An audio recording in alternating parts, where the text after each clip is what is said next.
Hello বিয়ান, আর আমাদের মুরগি খাওয়া লাগবে। আর আমাদের পিকনিক আর আমাদের পিকনিক আর আমাদের পিকনিক। তোমরা সৌম্যর মুখে শুনে নিয়েছো আজ আমাদের পিকনিক না, আসলে আজ আমাদের পিকনিক না, আসলে আমরা আজকে একসাথে সবাই বসে খাবো। আমাদের বড়দি আমাদের ট্রিট দিল, বিরিয়ানি রান্নার প্রস্তুতি চলছে। দিদি বিরিয়ানিটা রান্না করেছে। আগে যখন পিকনিক করতাম তখন রান্নার দায়িত্ব শান্তা দিদির উপরেই থাকতো। এখন ওর বিয়ে হয়ে গেছে, বিয়ের পর আর তেমন পিকনিক করা হয় না।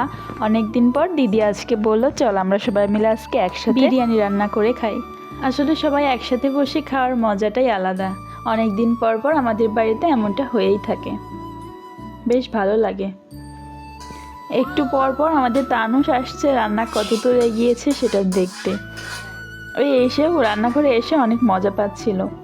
দিদি রান্না করেছে আর আমার মা একটু পর পর এসে সাহায্য করেছে। তো দুই রান্নার ঠাকুর রান্না করতে করতে ঢাকনার ধরারোটা ভেঙে ফেলেছে, তবে ঢাকনা তোলার পর যে স্মেল সেটা আর বলে বোঝানোর মতো না।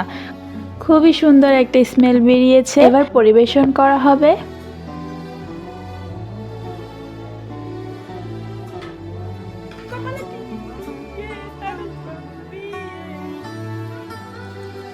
আমরা সবাই গোল হয়ে বসে পড়েছি।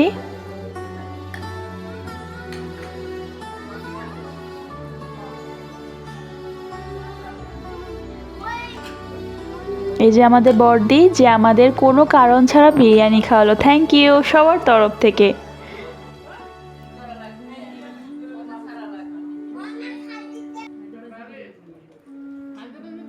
তো দেখা হচ্ছে নেক্সট কোনো শর্টসে। Bye bye.